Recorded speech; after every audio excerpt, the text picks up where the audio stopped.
सच में mafia gangs है बॉलीवुड में, और वो एक्टिव तरीके से लोगों को टारगेट करते हैं, खासम खास जो आउटसाइडर्स होते हैं, क्योंकि आउटसाइडर, सीधी सी बात है, जो आउटसाइडर होता है उसका सपोर्ट सिस्टम बहुत स्ट्रांग नहीं होता है। तो ये जो ग्रुप्स काम करती हैं बॉलीवुड में, ये बहुत गलत तरीके से लोगों को टारगेट करती है, बहुत गलत तरीके से लोगों का काम ख़राब करना, उनको साइकोलॉजिकल टॉर्चर करना, मेंटल टॉर्चर करना। क्योंकि ये जो एक्टर्स एक्ट्रेसेस जो आज कंट्रोवर्सी चल रही है, सब आके बोल रहे हैं, ठीक है। मैं नाम नहीं लेना चाहूँगी, लेकिन आप लोग तो मीडिया में पढ़ ही रहे हैं कि हर किसी ने किसी ना किसी टाइम पे इसी सेम चीज़ के बारे में बोला है कि किसी गैंग ने उनका काम ख़राब किया। मैं किसी का नाम नहीं लेना चाहती हूँ, लेकिन बड़े से बड़े स्टार्स, बड़े से बड़े म्यूज़िक डायरेक्टर, एक्टर्स हो गए, एक्ट्रेसेस हो गए, डायरेक्टर्स हो गए, अब तो मतलब लिस्ट लंबी होती जा रही है। और अब तो ओपनली सब, मतलब हिंट भी कोई नहीं दे रहा है, ओपनली सब बोल रहे हैं कि हमारे साथ ये गिरोहबाजी हुई है, कि वो गिरोह बना के काम करते हैं। तो ये किसी को टारगेट करना होगा तो हमेशा खुद सामने नहीं खड़े होते हैं, कभी कभार दूसरों को भी सामने कर देते हैं। बहुत ही गंदे, नीच, घटिया किसी इंसान को सामने कर देंगे जिसके साथ आपको लड़ने की भी इच्छा नहीं होगी।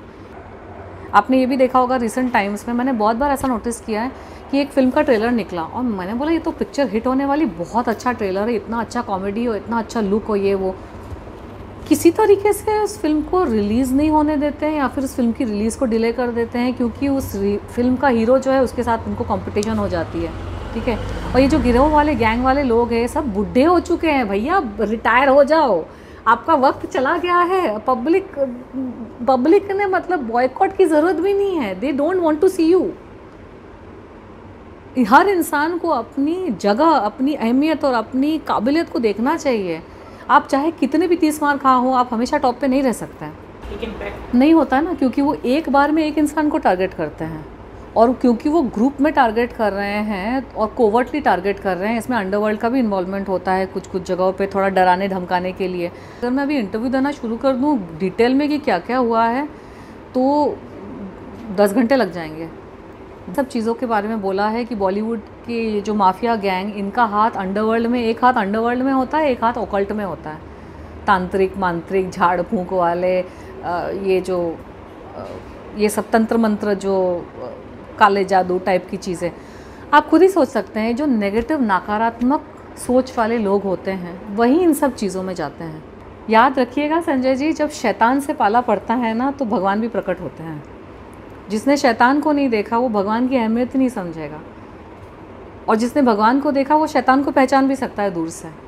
तो मुझे लालच दिया गया, मुझे हर तरीके से मुझे ख़रीदने की भी कोशिश की गई है, मुझे ऑप्रेस करने की कोशिश की गई है, मुझे तोड़ने की कोशिश की गई है, मुझे मरोड़ने की कोशिश की गई है, मारने की तो कोशिश की ही गई है, लेकिन साइकोलॉजिकली, इमोशनली, स्पिरिचुअली भी मुझे क्रश करने की कोशिश की गई है। लेकिन होगा भगवान सच में कि मैं आज ज़िंदा भी हूँ, नहीं सोचा है। मतलब अगर ऐसा कुछ होता है ना, जीवनी, बुक, फिल्म, तो जो करने वाले होंगे वही कुछ क्रिएटिव सा सोच लेंगे, मुझे सोचने की ज़रूरत नहीं है। फिल्म का नाम क्या होना चाहिए? I have not thought about all that. मैंने बस बातों बातों में बात निकली तो मैं बोल रही हूँ कि आपने पूछा जीवनी, बायोपिक, तो ये सारी बातें चल रही हैं काफ़ी टाइम से। पिछले 2-3 सालों में 2-3 अलग अलग ऑफर्स आ गए हैं। एक रीजनल मराठी फिल्म मेकर का भी आया था, वो मराठी में बनाना चाहते थे। चाहे सुशांत सिंह हो गए या फिर जो और लोग हैं, जो आजकल सब मौत की बातें करते हैं बॉलीवुड में कि हमको मार देंगे, हमको जेल भिजवा देंगे, सब बॉलीवुड माफिया से प्रताड़ित हैं, ठीक है। सबको अपनी जान की पड़ी है, किसी को अपने करियर की पड़ी है। तो सत्य की लड़ाई में मार्टिर हो जाना बेटर है, बजाय इसके कि आप अधर्मियों के साथ जुड़ के, अधर्मियों के साथ अधर्म के रास्ते में चल के अगर आप जीत भी गए ना, तो आपने घंटा कुछ नहीं पाया, आपको कुछ नहीं मिला है। You are a biggest loser. यहाँ से जिस दिन तुम्हारा चेकआउट होगा, तुम्हारा क्लॉक शुरू हो जाएगा, हिसाब किताब बराबर करना शुरू हो जाएगा। और हमने चाहे कितनी भी तकलीफ़ें यहाँ पे सही हो, कितने भी कष्ट सहे हो, हमको भी अपना हिसाब किताब मिलेगा। इतना तो मैं टाल ठोक कर, मैं confidently I can say this. नमस्कार, मैं हूँ तनुश्री दत्ता और आप देख रहे हैं नवभारत टाइम्स ऑनलाइन। तनुश्री, आपका बहुत बहुत स्वागत है। हम पूरे 2 साल के बाद मिल रहे हैं, तो ये 2 साल का अपडेट मैं जानना चाहूँगा, दर्शक जानना चाहेंगे कि कैसा रहा। बहुत ही एडवेंचरस रहे मेरे 2 साल, और जो लोग मुझे Instagram I am Tanushree Dutta official पे फॉलो कर रहे हैं उनको तो अपडेट्स मिलती रहती है, अप्स डाउन्स पॉजिटिव नेगेटिव सारी चीज़ें मैं छाप देती हूँ इंस्टाग्राम पे। बहुत ही यूनिक सा, बहुत ही अजीब सा, विचित्र सा, अजीब व गरीब मेरे 2 साल निकले हैं। अब उसके बारे में क्या डिटेल करूँ, आप सब लोग मेरे इंस्टाग्राम पे जाके चेक कर लीजिए क्या क्या चीज़ें गुजरी हैं। लेकिन आजकल जो कंट्रोवर्सी चल रही है उससे बहुत दूर की बात नहीं है, मैं झेल चुकी हूँ और पिछले 2 सालों में ही ये सारी चीज़ें मैं झेल चुकी हूँ। तो जो आज की कंट्रोवर्सी है इस पर ज़रूर बात करेंगे, क्योंकि ये आपके साथ मतलब नए उसमें कहा जाए बीते 15-17 सालों में वो आप थी जिनके साथ पहली बार ऐसा हुआ था, लोग विश्वास नहीं कर रहे थे, आपको गलत ठहरा रहे थे। तो वहाँ से शुरू करते हैं और आज से तुलना करते हैं कि जब प्रियंका चोपड़ा कहती हैं तो लोगों को लगता है कुछ सच्चाई है। देखिए, इनसाइडर्स को बॉलीवुड में जो है उन सबको पता है कि यहाँ पर कुछ आज गिरोह काम करे। गिरोह मतलब गैंग, सच में माफिया गैंग्स है बॉलीवुड में और वो एक्टिव तरीके से लोगों को टारगेट करते हैं, खासम खास जो आउटसाइडर्स होते हैं। क्योंकि आउटसाइडर, सीधी सी बात है, जो आउटसाइडर होता है उसका सपोर्ट सिस्टम बहुत स्ट्रांग नहीं होता है। जैसे कि मेरा उदाहरण ले लीजिए, मेरी एंट्री बॉलीवुड में सिर्फ़ और सिर्फ मिस इंडिया कॉन्टेस्ट जीतने की वजह से हुई। ना मेरा कोई परिवार, ना मेरे यार दोस्त या जान पहचान के कोई भी थे।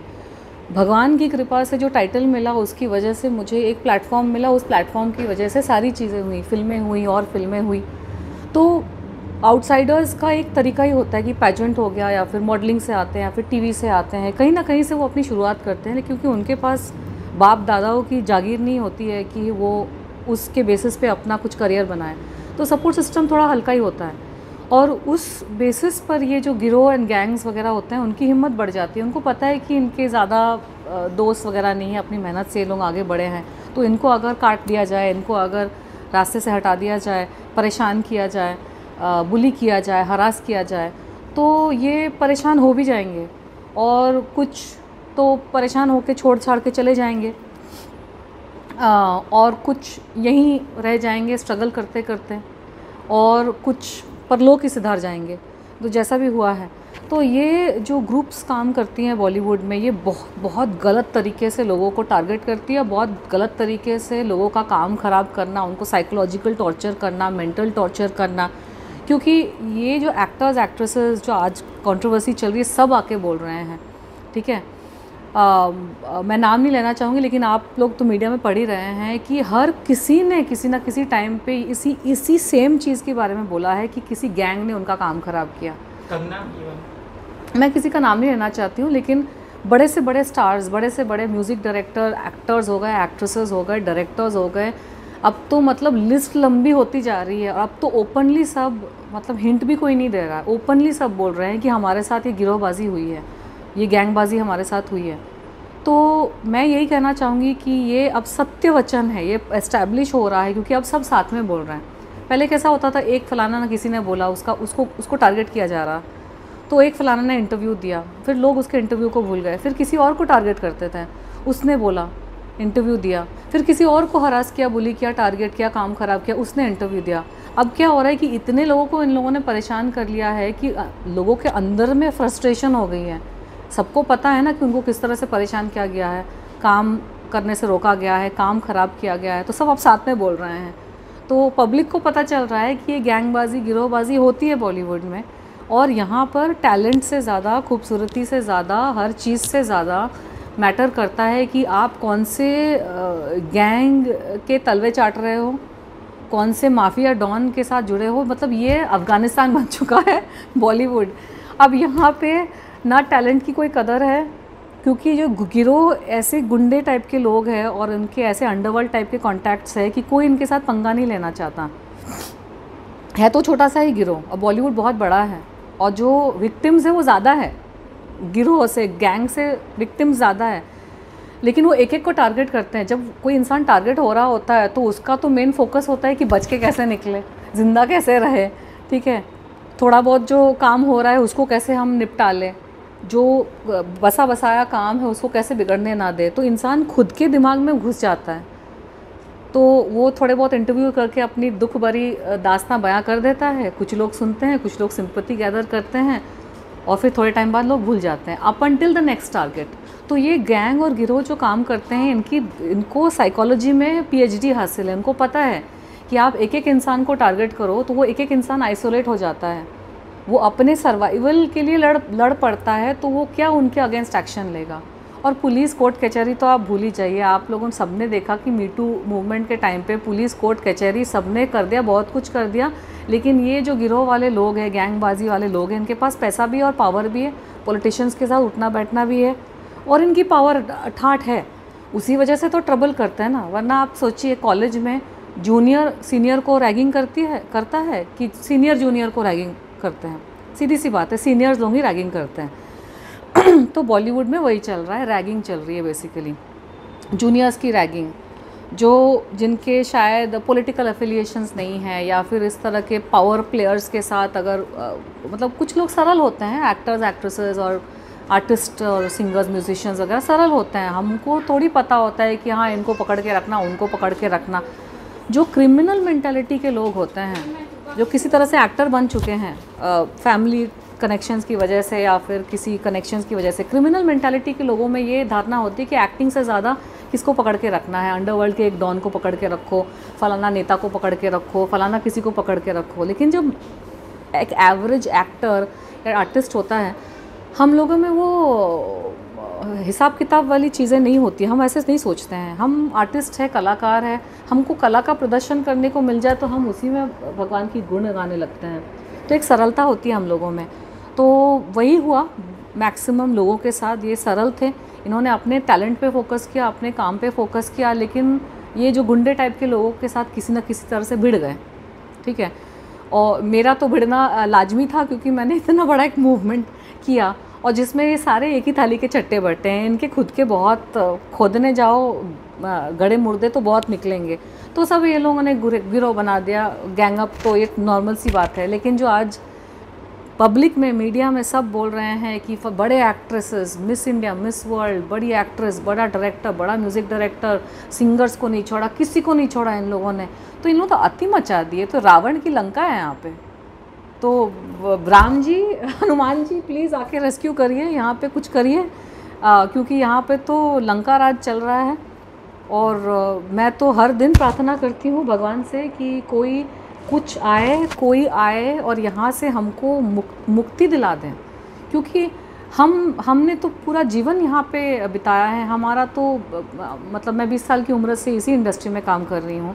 मैंने 20 साल की उम्र से अपना पूरा वक्त और सारा अटेंशन, मेहनत सारा यहीं पे फोकस किया। और ये सारे जो एक्टर्स एक्ट्रेसेस हैं, टैलेंटेड लोग हैं, जो आज कंप्लेन कर रहे हैं, किसी को कुछ दुख है तो किसी को कुछ दुख है, सबके साथ गिरोहबाजी हुई है, सबके साथ ये गैंगबाजी हुई है और सबने अपनी लाइफ डेडिकेट कर दी इसी इंडस्ट्री में, इसी कला में, आर्ट में। हमने और कुछ नहीं किया और कुछ देखा नहीं। अगर पहले पता होता कि यहाँ पे ये गिरोहबाजी, गैंगबाजी चल रही होती है, अंडरवर्ल्ड के लोग घुसे हुए हैं और ये सब चल रहा है यहाँ पे, बुलिंग और ये सब तो फिर शायद इस इंडस्ट्री में आते ही नहीं। तो मुझे तो लगता है आज की डेट में बॉलीवुड में ऐसा माहौल चल उठा है कि अगर आप किसी पॉलिटिकल फैमिली से बिलोंग करते हैं या फिर आपके खुद के गुंडे मवाली टाइप के लोगों के साथ कांटेक्ट से, तभी आप बॉलीवुड में आइए। वरना एक टाइम, किसी ना किसी टाइम पे आपका इन लोगों के साथ भिड़ना होना ही होना है, अगर आप ईमानदार हैं और सच्चाई से काम करना चाहते हैं और किसी के तलवे नहीं चाटना चाहते हैं, किसी की गर्लफ्रेंड नहीं बनना चाहते हैं, किसी की आइटम नहीं बनना चाहते हैं, आप अपनी इज़्ज़त आबरू सब मेंटेन करके आप कुछ तो ढंग का करना चाहते हैं, तो एक तो आप अपनी इज़्ज़त आबरू मेंटेन करेंगे तो आपको रोल्स भी सबसे बेस्ट वाले नहीं मिलेंगे। तो खैर ठीक है, वो भी आप एडजस्ट कर सकते हो कि चलो काम तो मिल रहा है ईमानदारी से, लेकिन एक टाइम आता है कि वो भी काम नहीं करने देंगे। ऐसी गिरोहबाजी और गैंगबाजी और गुंडागर्दी यहाँ पे चल रही है। तो आज तो पहले मैं बोल रही थी, मैं जब अकेली थी, फिर कोई अकेला था, फिर कोई अकेला था, आज सब साथ में बोल रहे हैं क्योंकि सबके साथ हुआ पड़ा है। तो ये माहौल है। अगर कोई सुन रहा है, बाहर के लोग, अगर कोई पावरफुल है बाहर, जिसके पास शक्ति है, सामर्थ्य है, क्षमता है इस चीज़ को रोकने के लिए, हमको बचाने के लिए यहाँ पे, तो हमारे साथ, हम सबके साथ यही हो रहा है यहाँ पे, यही सत्य है और आप सब बोल रहे हैं, तो अब तो ना मानने वाली कोई बात ही नहीं है। तनु जी, जब आपका पहला वो सीन हुआ था नाना के साथ, तो तो कुछ लोग ऐसे भी होते हैं जो चाहते हैं पैचअप कराना, या आपको समझाने आएंगे कि जाओ। वो तो टॉपिक पे मुझे बात ही नहीं करनी, उस टॉपिक पे बहुत बात हो चुकी है। और पैचअप समझाने की कोई बात नहीं है। गुंडे लोगों के साथ कोई पैचअप नहीं होता। जो जानबूझकर दूसरों को परेशान करते हैं, लड़कियों को परेशान करते हैं, वो मिसअंडरस्टैंडिंग नहीं होती है, वो गुंडागर्दी है। मैं वही तो बोल रही हूँ कि यहाँ बॉलीवुड में गुंडों का गिरोह बन चुका है। नहीं, मैं एक उदाहरण दे रहा हूँ, जैसे कि जावेद अख्तर ने कंगना को सलाह दी थी कि वो मामला अलग था। हाँ, वो मामला अलग था, उनका मामला अलग था, वो एक पर्सनल मैटर था। वो पर्सनल मैटर जो बिगड़ गया था उस पर मैं टिप्पणी नहीं करना चाहूँगी, लेकिन उन्होंने ये कहा था कि तुम्हारा करियर तबाह हो जाएगा, जाओ माफ़ी मांग लो। मैं बोल रहा हूँ इस तरह की बातें आपके साथ भी लोगों ने कही कि नहीं, मुझे माफ़ी मांगने किसी ने नहीं बोला, क्योंकि सबको पता था कि मैं सही थी और सबको पता था कि वो गलत, सारे लोग गलत थे। सही गलत का यहाँ पे ज्ञान सबको है। ऐसा नहीं है कि बॉलीवुड वाले या फिर पब्लिक को पता नहीं है कि सही कौन है, सब कौन गलत है। मेरे बारे में बहुत सारी गंदी गंदी उल्टी सीधी प्रेस कॉन्फ्रेंसेस भी करवाई गई। फिर मैं नाम नहीं लेना चाहती हूँ, लेकिन बी ग्रेड टाइप के लोगों से प्रेस कॉन्फ्रेंस पैसे देकर करवाए गए। मीटू के टाइम पे 2018 में जब ये सब चल रहा था, तो इनका कैसा काम होता है कि वो गिरोह बना के काम करते हैं। तो ये किसी को टारगेट करना होगा तो हमेशा खुद सामने नहीं खड़े होते हैं, कभी कभार दूसरों को भी सामने कर देते हैं। बहुत ही गंदे नीच घटिया किसी इंसान को सामने कर देंगे जिसके साथ आपको लड़ने की भी इच्छा नहीं होगी, लेकिन वो आके आपके बारे में अनछण कुछ भी बोल के चला जाएगा। झूठ झूठ बनी बनाई हुई पक्की पकाई हुई बातें आपके रेपुटेशन को, आपका पर्सनल प्रोफेशनल लाइफ ख़राब करने के लिए। तो ये सब गिरोहबाजी, गैंगबाजी यहाँ पे चल रही है और इसका कोई तोड़ मैं तो निकाल नहीं पाई हूँ, क्योंकि ये बहुत डिफ़िकल्ट है। जब बहुत सारे लोग मिलके आपको परेशान करने की कोशिश कर रहे हैं, आपका काम ख़राब करने की कोशिश कर रहे हैं, आपको पुश इन द कॉर्नर कर रहे हैं, ठीक है, पुश्ड इन द कॉर्नर, अजीब अजीब तरीके से मैनिपुलेट करके आपको ट्रबल करने की कोशिश कर रहे हैं, तो आप अकेला इंसान क्या करेगा। अब तो क्या है कि सब साथ में बोल रहे हैं, मीडिया में बोल रहे हैं कि हमारे साथ भी हुआ है, हमारे साथ भी हुआ है, हमारे साथ भी हुआ है, सब बोल रहे हैं। तो अब पब्लिक में ध्यान आया कि अरे ये होता है, लेकिन जब एक एक इंडिविजुअल बोल रहा होता है तो उसकी आवाज़ दब जाती है। एक इंसान कितना कंप्लेन करेगा मीडिया में आके। अल्टीमेटली नेगेटिविटी किसी को नहीं चाहिए, और एक्टर्स एक्ट्रेसेस ऐसे होते हैं कि हमको अपना फोकस करना है, पॉजिटिविटी, क्रिएटिविटी, अपने दिमाग को सही रखना है। तो कितना कंप्लेन करेंगे। कंप्लेन करते करते एक इंसान चुप बैठ जाता है एक टाइम पे अपनी मन की शांति के लिए। तो ये हो रहा है। तो मैं मेरा बस यही है कि अगर कोई है बाहर जिसको ये समझ में आ रहा है कि यहाँ पे हो रहा है ये सारी चीज़ें बॉलीवुड में और गलत हो रहा है, हम कुछ आध लोग तो फंस गए हैं इस चीज़ में, और बड़े बड़े एक्टर एक्ट्रेस बोल रहे हैं कि वो भी इस चीज़ से गुज़र रहे हैं। तो प्रॉब्लम है यहाँ पे। अब कोई अगर है, भगवान का दूत कोई अगर है, तो प्लीज़ इस चीज़ से निवारण दिलाइए हमको। साम दाम दंड भेद जो इस्तेमाल करना है कर लो, क्योंकि लॉ एंड ऑर्डर से कुछ नहीं हो रहा है, पुलिस कुछ नहीं करेगी। यहाँ तो कंप्लेन भी नहीं कर सकते, क्योंकि ये सारी चीज़ें इतनी छुपी छुपाई तरीके से गैंगबाजी होती है कि कोई प्रूफ भी नहीं होता है कि फ़लाना हमको परेशान कर रहा है। अगर एक पूरा ग्रुप बना के, गैंग बना के एक बंदे को परेशान करना शुरू कर देना, तो वो अजीब अजीब तरीके से, छुपे हुए तरीके से परेशान, ट्रबल कर सकते हैं। तो उसमें पुलिस कंप्लेंट करके आप अपने आप को ही पागल प्रूफ करेंगे। इसीलिए तो मीडिया में आके एक्टर एक्ट्रेसेस और singers, musicians, music directors media में आके अपना दर्द बयां करते हैं, क्योंकि हमको हेल्प करने वाला कोई नहीं है यहाँ पे। हम सभी ने अपनी मेहनत से, ये सारे हम आउटसाइडर्स ही, आप देखो, हमने सब ने अपने मेहनत से अपना मुकाम बनाया, अपना नाम बनाया, अपनी पोजीशन बनाई। लेकिन अब ग्रुप बना के अगर कोई परेशान कर रहा है तो फिर क्या करेगा इंसान। मैं तो अध्यात्म से जुड़ गई हूँ, वहाँ मुझे शांति मिलती है। वहाँ मुझे जैसे भगवद गीता के चीज़ों से मुझे ज्ञान मिलता है। मैं समझती हूँ कि मैं इस महायुद्ध के बीच में हूँ और कृष्ण मेरे सारथी हैं। अब वो मुझे इसमें से निकाल रहे हैं। फिज़िकली शायद मैं हूँ यहाँ पे बॉलीवुड में, अभी भी हूँ, लेकिन मन से, अंतरात्मा से मैंने अपने आप को सुकून में रखना सीख लिया है। क्योंकि परेशान करने वाले तो बहुत आएंगे, बहुत जाएंगे, लेकिन अगर मैं अपने आप को परेशान होने दिया तो फिर उसका कोई अंत नहीं है। फिर उसका अंत वही सुशांत सिंह राजपूत और बाकी जो लोग गए उस वैसा ही है। तो जिस पथ जाना नहीं, उस पथ सोचना भी नहीं, उस पथ देखना भी नहीं। तो मैं बाकियों को भी यही एडवाइस देना चाहूँगी। बॉलीवुड में बहुत सारे लोग परेशान हो रहे हैं कि आप श्री कृष्ण की भगवत गीता से वो सार उठाएं कि युद्ध के बीच में भी आपको अपना संयम रखना है, और ये कुरु सेना जो है ये धराशायी होगी ज़रूर, और ये जो रावण की सेना है इसकी लंका ज़रूर जलेगी।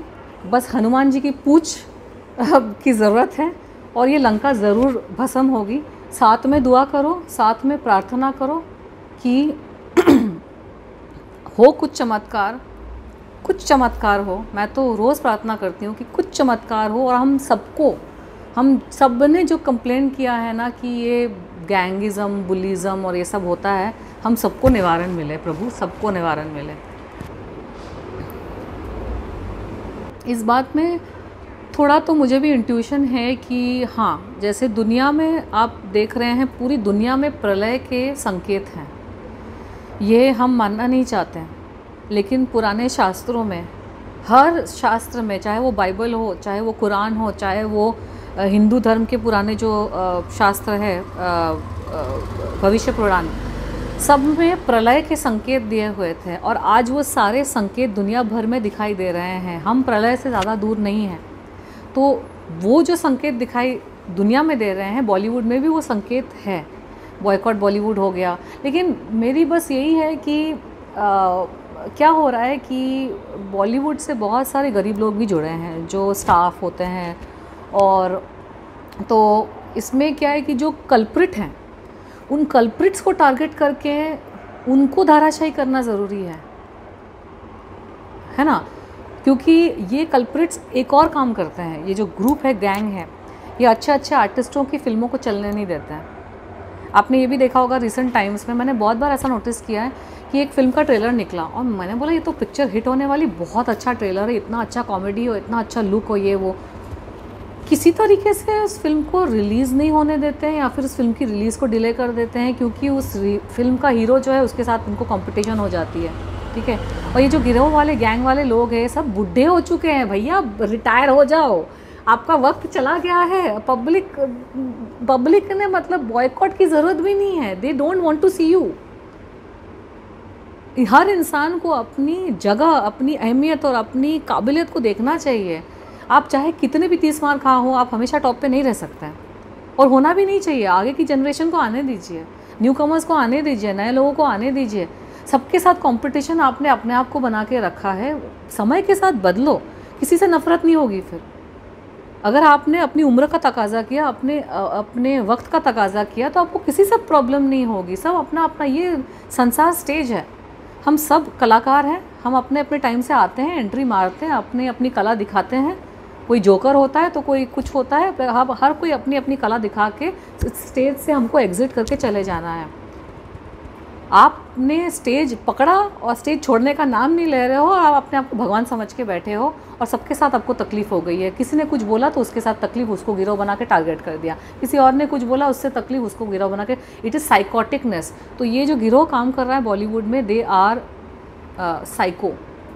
ये एक साइकोटिकनेस बीमारी है। ये खामखा किसी को माइंड में लेकर टारगेट बना देना, फिर उसके पीछे जान से, मतलब हाथ धो के, नहा धो के उसके पीछे पड़ जाना। ठीक है। और मज़े लेना, छुटकारे लेना उसमें कि वो ट्रबल हो रहा है, परेशान हो रहा है, होगा ही। इतना बड़ा गिरोह, ग्रुप, गैंग बना के अगर किसी एक बंदा या बंदी के पीछे पड़ जाओ तो बंदा बंदी परेशान होंगे ही। उनको तो मतलब ज़िंदगी पसंद नहीं आएगी, फिर उनको मौत की इच्छा होने लगेगी। तो नेचुरल सा ह्यूमन साइकोलॉजी है, यही करते हैं ये लोग। So this is madness, complete madness which is happening and nobody is able to change it. जो अच्छे लोग हैं उनको भी समझ में आ रहा है कि कुछ लोगों के साथ क्या हो रहा है, लेकिन वो भी कुछ कर नहीं पा रहे। वो बोले हम क्यों पचड़े में फंसे, हमारा तो काम ठीक ठाक चल रहा है। उनके भी पंगे हुए होंगे किसी टाइम पे, ये गुंडों के साथ, बॉलीवुड के गुंडों के साथ, उनके भी पचड़े हुए हैं, लेकिन आज वो फ्री है, आज वो सुकून से है, तो आज वो किसी और के पचड़े में नहीं पड़ना चाहते हैं कि हम क्यों इन्वॉल्व हो जाए। उनका प्रॉब्लम, वो हम जब प्रॉब्लम में थे, हमको जब टारगेट किया जाता, हमको किसने हेल्प किया, तो हम क्यों किसी को हेल्प करें। तो विक्टिम्स जो है वो हमेशा आइसोलेटेड ही रहते हैं। बॉलीवुड ग्रुप, बॉलीवुड माफिया कह लीजिए, बॉलीवुड के गैंग गिरोह के जो विक्टिम्स हैं, they are always alone. A victim is always alone. जिसको टारगेट किया जाता है उसी को पता होता है कि उसके साथ क्या गुजर रही है और उसको किस किन चीज़ों से उभर के आना पड़ा है। पर अलग भी हैं, अलग अलग भी, मतलब अकेले भी हैं और एक साथ, जैसे कंगना हो या प्रियंका हो या आप हो या और भी लोग हैं जो अपनी शिकायत करते हैं, सुशांत थे, एक साथ अगर हों तो कहीं एक इम्पैक्ट नहीं होता ना, क्योंकि वो एक बार में एक इंसान को टारगेट करते हैं और क्योंकि वो ग्रुप में टारगेट कर रहे हैं और कोवर्टली टारगेट कर रहे हैं। इसमें अंडरवर्ल्ड का भी इन्वॉल्वमेंट होता है कुछ कुछ जगहों पे, थोड़ा डराने धमकाने के लिए। तो उसमें क्या होता है कि वो कभी आपको अंडरवर्ल्ड का डराने धमकाने का कॉल बहुत हुए हैं। 2018 के बाद मेरे पे लाइफ अटेम्प्ट्स भी हुए हैं, बहुत कुछ, बहुत 2018 के बाद। मतलब अगर मैं अभी इंटरव्यू देना शुरू कर दूँ डिटेल में कि क्या क्या हुआ है तो 10 घंटे लग जाएंगे। बहुत कुछ मैंने देखा है, बहुत कुछ सहा है मैंने, और मैं ज़िंदा इसलिए हूँ क्योंकि मेरी नियति में नहीं है उस तरह से जाना। मेरी ज़िंदगी बहुत लंबी है और मैं बहुत कुछ मैं करके जाने वाली हूँ। आपको जब कॉल आया तो कैसे पता चला ये कॉल अंडरवर्ल्ड का? उन्होंने कॉल वॉल वो डिटेल में ना जाना नहीं चाहती हूँ, लेकिन इनके पास परेशान करने के बहुत तरीके हैं। गुंडे पीछे छोड़ देंगे फॉलो करने के लिए, या ओकल्ट की चीज़ें छोड़ देंगे, ब्लैक मैजिक वगैरह करवा देंगे, बहुत सारे। मतलब आपके ऊपर कभी ब्लैक मैजिक हुआ? मैं देखिए उज्जैन गई थी और बहुत अजीब अजीब चीज़ें हो रही थी मेरे साथ पिछले 1.5 साल में, और ऐसी अजीब अजीब चीज़ें जिसका साइंटिफिकली तो कोई एक्सप्लेनेशन मेरे पास था नहीं। और जैसे कि मैंने कहा लास्ट ईयर मेरा एक्सीडेंट भी हो गया था। मेरी जिस पब्लिक व्हीकल में मैं ट्रैवल करने वाली थी वो नीचे वेट कर रहा था, उसके ब्रेक किसी ने काट दिए थे, और ये एक बार नहीं 2 बार हुआ। मैं जब उज्जैन में ही थी 15 दिन के अंतर में 2 बार मेरे ऑटो के ब्रेक्स काटे गए। अच्छा, वहाँ पे मेरी खुद की गाड़ी मैं लेके नहीं गई थी, तो मैं पब्लिक ट्रांसपोर्ट में ही ट्रैवल कर रही थी, लेकिन वो ऑटो वेटिंग में था। मंदिर से मैं निकली, बैठी, और पता चला कि एक बार क्लच काट दिया, एक बार ब्रेक काट दिया। तो ये तो सुपर नेचुरल हो नहीं सकता। एक बार हो तो सोच सकते हैं कि सुपर नेचुरल, हाँ हो गया, ब्रेक कट गया, एक्सीडेंट हो गया। 2 बार अगर हो तो ज़रूर कोई कर रहा था, कोई आपको लगता है कि पीछा कर रहा है? कर रहा है नहीं। उस एक कुछ हद वक्त मुझे लगा था कि इस तरह का कुछ हो रहा है, और मैं ना इन सब चीज़ों पे ज़्यादा ध्यान नहीं देती। Honestly, to maintain your sanity you have to ignore a lot of things. मेरे लिए मेरा मानसिक संतुलन सबसे ऊंचा है, सबसे बड़ा है, और अगर मुझे अपने मानसिक संतुलन को मेंटेन करने के लिए कुछ चीज़ों को इग्नोर करना पड़े तो मैं इग्नोर करती हूँ, चाहे उसमें मेरी लाइफ को भी थ्रेट क्यों ना हो, मैं उसको इग्नोर करूँगी। क्योंकि मेरा मानना है कि मेरा जीवन और मृत्यु मैं अपना लिखवा के लाई हूँ और मेरी मर्ज़ी के ऊपर डिपेंड करता है। तो बहुत सारी चीज़ें हैं जो औरों ने भी बोली है, बहुत सारी चीज़ें हैं जो औरों ने भी इन सब चीज़ों के बारे में बोला है कि बॉलीवुड के जो माफिया गैंग, इनका हाथ अंडरवर्ल्ड में, एक हाथ अंडरवर्ल्ड में होता है, एक हाथ ओकल्ट में होता है। तांत्रिक, मांत्रिक, झाड़ फूंक वाले, ये सब तंत्र मंत्र, जो काले जादू टाइप की चीज़ें, आप खुद ही सोच सकते हैं। जो नेगेटिव, नकारात्मक सोच वाले लोग होते हैं वही इन सब चीज़ों में जाते हैं। कोई पॉजिटिव माइंडसेट का इंसान अंडरवर्ल्ड में घुसेगा नहीं, अंडरवर्ल्ड के लोगों के साथ ताल्लुकात नहीं रखेगा। कोई पॉजिटिव, सकारात्मक विचार वाला इंसान ब्लैक मैजिक, तंत्र मंत्र, ये सब चीज़ों में नहीं घुसेगा। तो ये जो बॉलीवुड माफिया, अंडरवर्ल्ड, तंत्र मंत्र, ये सब चीज़ें सुनने में अजीब लगती होंगी, लेकिन आप गूगल कर लीजिए, मीडिया रिपोर्ट्स डाल लीजिए, बहुत सारे मीडिया रिपोर्ट्स हैं जहाँ पे ये तथ्य के हिसाब से प्रूव किया गया है कि ये जो लोग हैं इन सब चीज़ों में इन्वॉल्व होते हैं, और उनको जब किसी को परेशान करना होता है तो वो साम दाम दंड भेद सारे इस्तेमाल कर लेते हैं। अब जिसको इन सब चीज़ों का आइडिया ही नहीं है, तंत्र मंत्र, वो तो उसको समझ में नहीं आएगा मेरे साथ क्या हो रहा है भैया। घर के अंदर लोग प्लांट कर देते हैं, ये क्या डिफ़िकल्ट है। किसी मेड को, किसी मेड या मेड सर्वेंट वगैरह किसी को अंदर डाल के आपके खाने में दवाइयाँ मिलाना, चीज़ों में, पानी में, खाने में दवाइयाँ वगैरह मिला के आपको बीमार कर देना, ठीक है। आजकल तो लोग हार्ट अटैक से मर रहे हैं, क्या पता हार्ट अटैक है कि किसी ने कोई दवाई खिला दी थी जिसकी वजह से हार्ट अटैक आ गया हो। एक्सीडेंट हो जाते हैं, क्या कुछ हो जाता है। तो अब वो ज़माना नहीं है कि कोई अंडरवर्ल्ड वाला सीधा बंदूक दाग के आपको 10 लोगों के बीच में मर्डर करेगा। सीसीटीवी कैमरास हर जगह लागू है। आज की डेट में अगर किसी को उड़ाना है तो इसी तरीके से लोग उड़ाते हैं कि पता ही ना चले एक्सीडेंट था कि नेचुरल डेथ थी कि अननेचुरल डेथ थी कि क्या हुआ। तो चल रहा है बहुत ही गंदा सा गेम यहाँ पे, जो लोग इसके बारे में बोल रहे हैं। लेकिन अब कौन इससे निवारण दिलाएगा, या फिर हमारी करनी है, हमारी भरनी है शायद, पिछले जन्म के कुछ हम पाप धो रहे हैं, या फिर ये कलयुग के संकेत है कि हमको अभी इस जगह पे डाला गया है, इस जगह को सुधारो या फिर खुद सुधर जाओ, मोक्ष प्राप्त कर लो। आपकी जब बात सुनता हूँ तो मुझे लगता है आपकी अगर बायोपिक बन रही तो बड़ी दिलचस्प बनेगी। बहुत बनेगी, बहुत इंटरेस्टिंग बनेगी। मतलब उसमें सब कुछ रहेगा। उसमें मतलब ऐसा कोई टॉपिक नहीं है जो छूटा हुआ रहेगा। आप विश्वास नहीं करेंगे, मैं तो इस सब्जेक्ट के डिटेल में मैं जाना नहीं चाहती हूँ, क्योंकि बड़ा ही विचित्र सा सब्जेक्ट हो जाएगा ये झाड़ फूँक तंत्र मंत्र का। लेकिन ऐसी अजीब अजीब चीज़ें मेरे साथ हो रही थी कि मतलब मैं बोले भैया ये है क्या। और मैं अपने आप को योगी मानती थी। मैं योग वगैरह साधना से, भक्ति साधना से, उन सब चीज़ों से मैंने ईश्वर को प्राप्त किया है। मुझे इन सब ब्लैक मैजिक तंत्र मंत्र कोई आइडिया नहीं था। लेकिन ये एक साइंस है। इस साइंस को इस्तेमाल करके जो करेक्ट शास्त्र वगैरह जिन्होंने ये प्रैक्टिस करते हैं, एक इंसान के नाक में दम किया जा सकता है, उसको उसकी मृत्यु तक भी पहुंचाया जा सकता है, बिलीव इट और नॉट। हम बायोपिक की बात करें, हाँ बायोपिक मेरे को ऑफ़र हुए हैं बहुत सारे। हाँ मुझे मेरी लाइफ पे, हाँ अभी 2-3 हफ्ते पहले जब मैं कामाख्या में थी, साधना कर रही थी, कामाख्या मंदिर गुवाहाटी। क्या बात है, आप कितने दिन की साधना कर रहे थे? मैं 60 डेज़ के लिए गई थी। 60 दिन? 60 डेज़, हाँ। मैं उज्जैन जाती हूँ, महाकाल और कामाख्या, ये 2 मेरे जगह हैं। और मैं मंदिर के आसपास किसी होटल में रुकती हूँ और मंदिर में मेरा आना जाना हमेशा रहता है। मैं साधना करती हूँ, तो इसी वजह से मैं बोल रही हूँ कि बहुत सारी चीज़ें मुझ पर असर नहीं करती है, और करती भी है तो मैं ऊपर से निकल जाती हूँ। लेकिन I can only understand somebody you know who is not having that strong connection will get very troubled, और परेशान मैं भी हुई हूँ। हाँ, तो 2 हफ्ते पहले आपको, हाँ मुझे 2-3 हफ्ते पहले किसी नामचीन डायरेक्टर है कोई, उन्होंने कुछ प्रोजेक्ट्स किए हैं किसी प्रोडक्शन हाउस में, मेरी सिस्टर को फ़ोन आया था। वो चाहते थे कि मुझसे बात करना बायोपिक वगैरह। और ये नई बात नहीं है, पिछले साल भी एक कंपनी ने मुझे अप्रोच किया था बायोपिक के लिए। वो एक बहुत मोटी रकम भी देने को राज़ी थे, लेकिन उनकी कुछ शर्तें थी, और वो शर्तें मुझे मंजूर नहीं थी। मुझे क्रिएटिव कंट्रोल चाहिए था कि आप कुछ भी छाप देंगे, कंट्रोवर्शियल ऐसा कुछ बना देंगे, फिर मेरा उसमें क्रिएटिव कंट्रोल अगर नहीं रहेगा तो फिर कल को अगर कुछ इशू हुआ तो फिर तो वो सारी मैटर्स थे। उसकी वजह से वो बायोपिक वर्कआउट नहीं हुआ। 2-3 हफ्ते पहले किसी ने बोला, मैंने बोला ठीक है आप भी आ जाइए, लेकिन शर्तें मेरी रहेंगी बायोपिक अगर करनी होगी। लेकिन माल मसाला बहुत है, मतलब मैं खुद की लाइफ देखती हूँ, मैंने बोला एक छोटे से जीवन में इतना कुछ हो गया।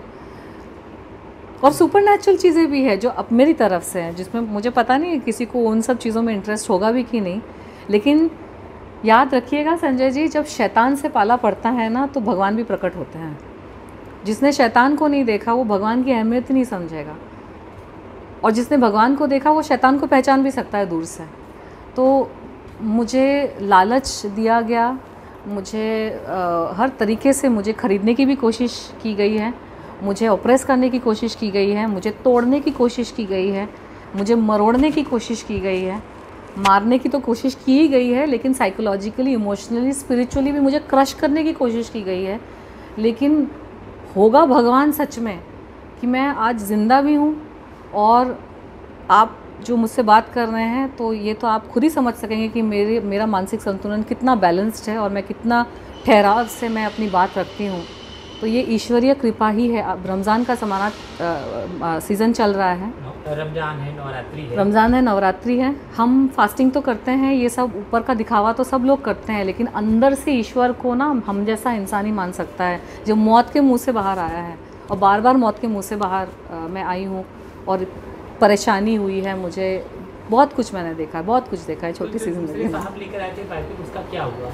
नहीं, उनसे मेरी बात ही नहीं हुई। वो 2-3 हफ्ते पहले मैं कामाख्या में थी, तो मैंने बोला कि मैं वापस आने के बाद फिर इत्मीनान से बात करती हूँ, क्योंकि मुझे पता था वही बात होने वाली है कि हम आपका मीटू का दिखाएंगे, हम आपका बचपन का दिखाएंगे, हम आपके लाइफ के एक्सपीरियंसेस वगैरह वगैरह।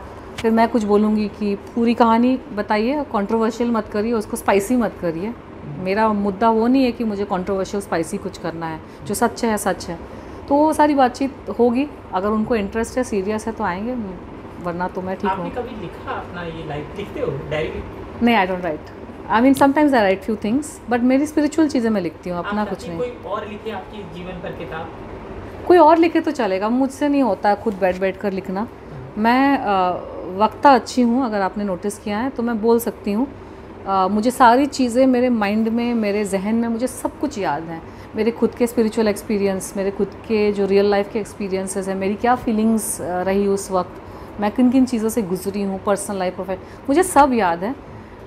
कोई और लिखे, कोई और उसको अच्छे से राइटिंग टाइपिंग वाला काम मुझे पसंद नहीं है, वो कोई और करे तो मैं मुझे चलेगा। अगर किताब छपती है तो उसका नाम क्या होगा, और अगर फिल्म बनती है तो उसका नाम क्या होगा? किताब छपती है तो नाम उसका वही होगा, मेरी जीवनी तनुश्री दत्ता। नहीं, थोड़ा सा तो थोड़ा क्रिएटिव करते हैं। हाँ, कुछ होना, हाँ वो तो करने वाले, छापने वाले फिर सोच ले। आपके मन में भी होगा ना कि कभी तो सोचा होगा? नहीं है, मैंने ऐसा सोचा नहीं है, क्योंकि मैं बहुत यंग हूँ ऑनेस्टली। मैंने बायोपिक वगैरह का उतना सीरियसली इसलिए भी नहीं लिया क्योंकि मेरी ज़िंदगी बहुत लंबी है और भी आगे बहुत कुछ करना है मुझे। बिल्कुल आगे करना है, लेकिन टिल डेट आप समझदार हैं, पढ़ी लिखी हैं, बहुत क्रिएटिव भी हैं। अगर एक नाम आप सोचती हैं तो कौन सा नाम हो सकता है, अगर आज मैं आपसे पूछूं? नहीं सोचा है, मतलब अगर ऐसा कुछ होता है ना, जीवनी, बुक, फिल्म, तो जो करने वाले होंगे वही कुछ क्रिएटिव सा सोच लेंगे, मुझे सोचने की ज़रूरत नहीं है। फिल्म का नाम क्या होना चाहिए? I have not thought about all that. मैंने बस बातों बातों में बात निकली तो मैं बोल रही हूँ कि आपने पूछा जीवनी, बायोपिक, तो ये सारी बातें चल रही हैं काफ़ी टाइम से। पिछले 2-3 सालों में 2-3 अलग अलग ऑफर्स आ गए हैं। एक रीजनल मराठी फिल्म मेकर का भी आया था, वो मराठी में बनाना चाहते थे, लेकिन मतलब बात ज़्यादा आगे वहाँ बढ़ी नहीं, आई वॉज नॉट इंटरेस्टेड। फिर एक कंपनी के साथ बात काफ़ी आगे बढ़ गई थी, लेकिन मेरे कुछ कंडीशंस थे और उनको क्या एक्सक्लूसिविटी चाहिए थी। मैंने बोला मेरी ज़िंदगी अभी बाकी है, मेरी ज़िंदगी बाकी है, मैं अपनी लाइफ की एक्सक्लूसिविटी कैसे आपको दे दूँ? तो उसमें कुछ आध फैक्टर्स, पॉइंट्स से जो वर्कआउट नहीं है। अभी तीसरे आने वाले हैं, डिस्कस करेंगे, मैं अपनी बात रखूँगी, वो अपनी बात रखेंगे, अगर सूट होता है तो ठीक है, नहीं तो मुझे प्रॉब्लम नहीं है। मैं बहुत तीर मारने वाली हूँ लाइफ में, इतना मुझे पता है। तो जीवनी, बायोपिक और ये सब करने के बहुत मौके आएंगे।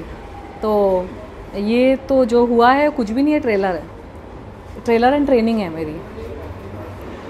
क्या आप जानती हैं कि बॉलीवुड में सबसे पहली बार किस एक्ट्रेस को ऐसे रिपोर्ट किया गया था कि वो मतलब बागी, हाँ, वो उन्होंने बॉलीवुड के खिलाफ अपनी बात बागी हुई हो? या देखिए, मैं बॉलीवुड के खिलाफ नहीं हूँ, मैं नहीं, मैं ना बॉलीवुड के खिलाफ हूँ, ना मैं इस दुनिया के खिलाफ हूँ, लेकिन उदाहरण वही देना चाहती हूँ कि जब दुनिया में नकारात्मक शक्तियाँ बढ़ जाती है और जब वो भक्तों को परेशान करना शुरू कर देती है, संतों को परेशान करना शुरू कर देती है, जो लोग भगवान से जुड़ना चाहते हैं, और आर्टिस्ट जो होता है, वो कलाकार होता है, वो ऑलरेडी किसी हिस्से से भगवान से जुड़ा हुआ है, जब ये नकारात्मक शक्तियाँ, नकारात्मक लोग जब हाहाकार मचाना शुरू कर देते हैं, तो फिर उस जगह पे बागी बनते हैं लोग। ये बॉलीवुड के ख़िलाफ़ कोई आंदोलन नहीं है, मी टू भी बॉलीवुड के ख़िलाफ़ आंदोलन नहीं था, ये मैं बार बार मैंने उस वक्त भी बोला है, ना मर्दों के ख़िलाफ़ था, ना बॉलीवुड के ख़िलाफ़ था। हालांकि कुछ मर्द भी थे जो मी टू अपनी स्टोरीज़ लेके आगे आकर बोलना चाहते थे, मुझसे जुड़ना चाहते थे, लेकिन उसके पहले ही सारा सब छिन्न भिन्न हो गया, बहुत सारी नेगेटिविटी, बहुत नेगेटिविटी हो गई, तो वो बहुत ज़्यादा आगे नहीं बढ़ पाया।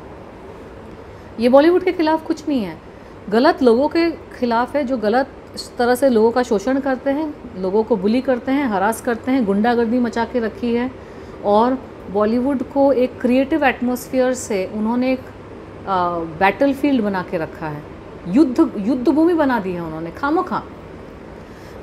आर्टिस्ट जो हम लोग सब है, चाहे वो म्यूजिशियन हो, सिंगर हो, एक्टर हो, डायरेक्टर हो, प्रोड्यूसर हो, कोई वो सब आर्टिस्ट हैं, सबका एक अलग माइंडसेट लेकर हम लोग आए हैं कि हम अपना कुछ बनाएंगे, कला दिखाएंगे, अपनी क्रिएटिविटी दिखाएंगे, लेकिन उसमें से कुछ रॉटन एप्पल्स ऐसे हैं जिनको कला, उनमें कोई कला नहीं है, उनमें कोई क्रिएटिविटी नहीं है, वो बस गुंडे हैं। They are goons. उनको सिर्फ पावर चाहिए, उनको सिर्फ पैसा चाहिए, उनको सिर्फ अपनी ठाठ जमानी है और धाक जमानी है। उनका यही है मसला जीवन में, ना खुद जीते हैं चैन से, ना किसी और को जीने देंगे। तुम कभी सोचती हैं कि कभी कंगना बार बार ये सवाल उठाती है मूवी माफिया पर, कभी प्रियंका कहती हैं, रहमान जैसे बड़े ऑस्कर विनिंग म्यूजिक डायरेक्टर कहते हैं, अरमान मलिक कहते हैं, और फिर तमाम नाम यहाँ गिनती खत्म नहीं होती। ये जो समस्या है इसका समाधान क्या है? समाधान अब भगवान ही निकालेंगे, क्योंकि प्रॉब्लम ये है, मुद्दा जो मैंने 2018 में बहुत ही अच्छे से मैंने पूरा माहौल समझ लिया था। हमारे देश में ऐसा माहौल तैयार हो गया है कि जो गुंडे मवाली टाइप के लोग हैं उनके पास बहुत पैसा है, पावर है, क्योंकि उन्होंने गुंडागर्दी करके गलत तरीके से उन्होंने पावर पैसा सब जमा किया है। उसकी वजह से इन लोगों की पॉलिटिशियंस के साथ, पुलिस के साथ, सबके साथ साठगांठ बनी हुई है। तो जो विक्टिम्स होते हैं, जो परेशान होने वाले लोग होते हैं, वो तो परेशानी इसलिए हो रही है क्योंकि उनकी पावर कम है, राइट। तो अब वो किसी के पास जा नहीं सकते हैं, ना पॉलिटिशियंस के पास, ना पुलिस के पास, किसी को कोई मदद नहीं मिलती है, क्योंकि ये गुंडे टाइप के लोगों ने पैसा वैसा खिला के, अपनी साठगांठ बना के, ये इनका जुर्म का साम्राज्य चल रहा है। और सबसे बुरी बात यह है कि बॉलीवुड जैसा जगह जहाँ पे क्रिएटिविटी होनी चाहिए, यहाँ पर भी जुर्म का साम्राज्य शुरू हो गया है, जो हम सब देख रहे हैं। इसका सोल्यूशन मेरे पास भौतिक तौर पे तो है नहीं, लेकिन अलौकिक तौर पे, आध्यात्मिक तौर पे मेरे पास एक सोल्यूशन है कि कुछ चमत्कार होगा, कोई चमत्कार होगा। जैसे रावण के प्रकोप से उसकी लंका को जलाकर, उसको भस्म करके, उसको ख़त्म करके उसके प्रकोप को बंद किया था, उसी तरीके से ये जो मूवी माफिया है, बॉलीवुड माफिया, ये सब जो गुंडे टाइप के लोग जमा हो गए हैं यहाँ पे, गुंडे प्रवृत्ति के लोग जो इलीगल काम कर रहे हैं, क्या कर रहे हैं वो पता नहीं, लेकिन बहुत सारे गलत चीज़ों में इन्वॉल्व भी हैं और लोगों को खामखा परेशान भी कर रहे हैं, उनको मज़ा आ रहा है। इससे निवारण कोई चमत्कार ही दिला सकता है। वो चमत्कार इंसान बन के आए, भगवान बन के आए, किस तरह से आए, लेकिन आए। और मुझे इतना पता है कि अगर अच्छे दिन लोगों के नहीं रहते तो बुरे दिन भी नहीं रहेंगे। तो ये सिर्फ मेरे लिए नहीं, के लिए है जिन्होंने किसी न किसी तरीके से प्रताड़ना सही है, किसी न किसी तरीके से वो टारगेट हुए हैं, किसी न किसी तरीके से उनको बहुत तकलीफ़ों से उनको गुजरना पड़ा है, किसी तरह से सर्वाइव किया है, मैनेज किया है। आप ये याद रखें, अपने जीवन को त्यागने से पहले या फिर अपना कोई गलत स्टेप लेने से पहले, कि अगर अच्छे दिन नहीं रहते इंसान के तो बुरे दिन भी नहीं रहते हैं, सब कुछ पार हो जाता है। ये सब कुछ भ्रम है। ये जो बॉलीवुड माफिया, जो गुंडे हैं, इनको पता नहीं है कि हम सब नारायण का हिस्सा है, हम सब उसी सृष्टि का हिस्सा है, उसका अंश है। ये अज्ञान में है, इसलिए इनको लगता है कि हम सर्वोपरि हम हैं, हम अहंकार, वही तो था रावण का अहंकार। उसको लगता था वो भगवान बन चुका है, लेकिन वध हुआ ना उसका। उसी प्रकार से इन सब लोगों का वध होगा और उसके बाद आपको जो कीमत चुकानी पड़ेगी। यहाँ पे जितने लोगों को आपने आंसू रुलाए हैं, खून के आंसू रुलाए हैं, आपने लोगों को परेशान किया है, आपने लोगों को तड़पाया है, उस हर एक मोमेंट का साथ में आपको हिसाब देना पड़ेगा। और इतने लोगों की जो बद्दुआएं लगी है, चाहे वो लोग मुँह से ना बोलें, मैं तो मुँह फट हूँ, मैं मुँह पे बोल देती हूँ बहुत सारी चीज़ें, लेकिन बहुत सारे लोग दिल में आपको बद्दुआ दे रहे हैं। उनके दिल से, उनकी आत्मा से आह निकली है। हर बार जो उनको परेशान किया गया, उनके प्रोजेक्ट ख़राब किए गए, उनके काम को लिया गया है, उनके दिल से जो आह निकली है वो आपको लगी है, वो बद्दुआएं आपको लगी है और वो लगेंगी, और उसकी आपको पूरी 100% भरपाई करनी पड़ेगी। क्योंकि अगर कोई एक्ट्रेस देश छोड़ के चली जाती है क्योंकि उसको पुश किया गया है, कॉर्नर किया हुआ, काम ख़राब किया, उसको परेशान किया गया है, टॉर्चर किया गया है, कोई कंप्लेन बार बार कर रही है लेकिन कोई उसकी बात नहीं सुन रहा है, और बड़े बड़े नाम जिन्होंने मेहनत करके इतना, कोई म्यूज़िक डायरेक्टर, कोई कुछ, तो कोई सिंगर, कोई कुछ, मैं भी, ठीक है, इतने लोगों की बद्दुआएं लेकर आप कहाँ जाओगे भैया, कहाँ जाओगे? सृष्टि का यही नियम है। रावण को भी मरना पड़ा था, उसका वध हुआ था, आपका भी होगा। It's life, you cannot escape your own karma. और last but not the least, मैं एक धर्म की बात बोलना चाहती हूँ, जो बहुत सारे लोगों में बहुत गलत धारणा बैठी हुई है। अब रमज़ान का सीज़न है तो ये मैं मिसअंडरस्टैंडिंग क्लियर कर देती हूँ। कुछ धर्मों में माफ़ी की बात लिखी गई है कि भगवान अल्लाह ईश्वर गॉड आपको माफ़ कर देते हैं, लेकिन माफ़ी का मतलब ये नहीं है कि आप गुनाह पे गुनाह करते जाएंगे। It is does not mean that. माफ़ी का मतलब ये है कि आप जो गलत राह में घुस गए हैं, गलत राह में आप चले गए हैं, आपको वापस लाने का एक तरीका है, वापस लाने का आपका मार्ग है। आप चाहो तो वापस आ सकते हो, चाहो तो आप पश्चाताप कर सकते हो, चाहो तो आप सही रास्ते पर, ईश्वरीय रास्ते पर वापस आ सकते हो, लेकिन पश्चाताप सबका होना निश्चित है। माफ़ी का मतलब ये नहीं है कि आपको पश्चाताप नहीं करना पड़ेगा। हर इंसान को भगवान के पास वापस जाने के लिए पश्चाताप करके ही वापस जाना पड़ता है। हिंदू धर्म में हम पश्चाताप पहले करते हैं, बाद में स्वर्ग मिलता है, और ईसाई और इस्लाम में स्वर्ग पहले मिल जाता है, पश्चाताप बाद में होता है, लेकिन स्वर्ग मिलता नहीं है। स्वर्ग की चाबी मिलती है सिर्फ आपने अगर अल्लाह को ग्रहण किया, आपने यीशु को ग्रहण किया। ये जो मोनोथिस्टिक रिलीजन है या फिर इस प्रकार की पद्धति वाले जो रिलीजन है, सिंगल गुरु वाले, उसमें क्या होता है, आप स्वर्ग को पहले ग्रहण करते हैं, आप गुरु को पहले ग्रहण करते हैं, आप उस ऐश्वर्य शक्ति को पहले ग्रहण करते हैं, फिर आपका पश्चाताप शुरू होता है। तो उस ग्रहण करने को माफ़ी का नाम दिया गया है कि आपको माफ़ी मिली है। इसका मतलब ये नहीं कि आप एक गुनाह करो, अल्लाह मुझे माफ़ कर दो, मैंने ये किया, हाँ अल्लाह बोलेंगे हाँ माफ़ कर दे, वापस गुनाह करें, वापस तुम गुनाह करो, करते रहो करते रहो करते रहो, माफ़ी मांगते रहो। नहीं, पश्चाताप आपको करना पड़ेगा। जिस दिन आपका ये शरीर छूटेगा, उस दिन natural order of the universe will take over. जो प्रेत लोक में आप जाएंगे, आपको मुक्ति नहीं मिलेगी। स्वर्ग है आपके लिए, आपको चाबी मिल चुकी है। आपने अगर ग्रहण किया है धर्म, आपको चाबी मिल चुकी है, लेकिन आप चाबी कहाँ पे, कौन से दरवाजे में डालेंगे, वो आपको ज्ञान नहीं रहेगा। जैसे आपका शरीर छूटेगा, आप डायरेक्ट यहाँ से प्रेत लोक में जाएंगे, और प्रेत लोक में जो आपने गंद मचाया है ना, भूलोक में हम जैसे लोगों के साथ, इंसानों के साथ आपने बहुत चालाकियाँ करी, बहुत मसल दिखाया, आपने पैसे का गुरूर दिखाया, आपके पास बहुत पैसा है, बहुत पावर है, समझे हम, ठीक है, बहुत कुछ कमा लिया आपने इस जीवन में, लेकिन जब आप यहाँ से जाओगे तो एक कण भर का आप कुछ लेके नहीं जा सकोगे। आपका बैंक बैलेंस, आपकी बड़ी बड़ी गाड़ियाँ और रिवॉल्वर और आपके पॉलिटिकल कॉन्टैक्ट्स और आपके पुलिस के साथ सांठगांठ कुछ नहीं जाने वाला है। आपकी वो आत्मा जाएगी जिसके ऊपर इतने सारे पापों का प्रहार चढ़ा हुआ है। फिर आप प्रेतलोक में आराम से भटकना 100 साल तक। मैं भेजूँगी अपनी वहाँ पे सेना, वो आपको बहुत अच्छे से ठीक करेगी वहाँ पे। और फिर 100 साल के बाद पिशाच लोग आपको वहाँ से ड्रैग करके सेकेंड टियर हेल में लेके जाएंगे। वैसे नर्क लोग के भी रेलम्स होते हैं, first tier, second tier, third tier. तो फर्स्ट ईयर में वो जाते हैं जो छोटे मोटे मतलब पश्चाताप नहीं करना है, और जो यहाँ पे रावण के जैसे बैठकर, पावर के साथ बैठकर लोगों को कूड़े मकोड़े की तरह परेशान करते हैं, मसलते हैं ना, उनके लिए एक ख़ास जगह तैयार की गई है जहाँ पे आप लोग सुनिश्चित हो कि आप लोग वहाँ पे जाने वाले हो, और वहाँ पे सारा हिसाब किताब क्लियर होने वाला है। तो ये मत समझिए कि आप माफ़ी मांगते रहोगे, भगवान ने सृष्टि बनाई ही नहीं है ऐसी। तब तो रावण माफ़ी मांग लेता, फिर वापस प्रताड़ना करता लोगों की, फिर माफ़ी मांगता, फिर प्रताड़ना करता। ऐसा नहीं होता है। माफ़ी का मतलब ये नहीं कि आप गलत काम करते रहोगे, उसको आपको कभी हिसाब नहीं देना है। तो यहाँ पे जो हो रहा है ना, it is a very bad thing which is happening, but क्योंकि मैं अध्यात्म से जुड़ी हूँ, मुझे इतना यकीन है कि हर चीज़ का हिसाब किताब होना ही है, हमारा भी होगा। एंड सेकेंड थिंग, चाहे सुशांत सिंह हो गए या फिर जो और लोग हैं जो आजकल सब मौत की बातें करते हैं बॉलीवुड में कि हमको मार देंगे, हमको जेल भिजवा देंगे, सब बॉलीवुड माफिया से प्रताड़ित हैं, ठीक है। सबको अपनी जान की पड़ी है, किसी को अपने करियर की पड़ी है। तो इतना कहना चाहूँगी कि जो सत्याग्रह के लिए लड़ता है, जो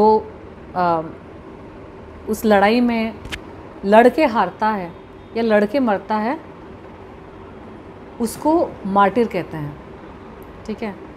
तो सत्य की लड़ाई में मार्टिर हो जाना बेटर है, बजाय इसके कि आप अधर्मियों के साथ जुड़ के, अधर्मियों के साथ अधर्म के रास्ते में चल के अगर आप जीत भी गए ना, तो आपने घंटा कुछ नहीं पाया, आपको कुछ नहीं मिला है, यू आर बिगेस्ट लूज़र।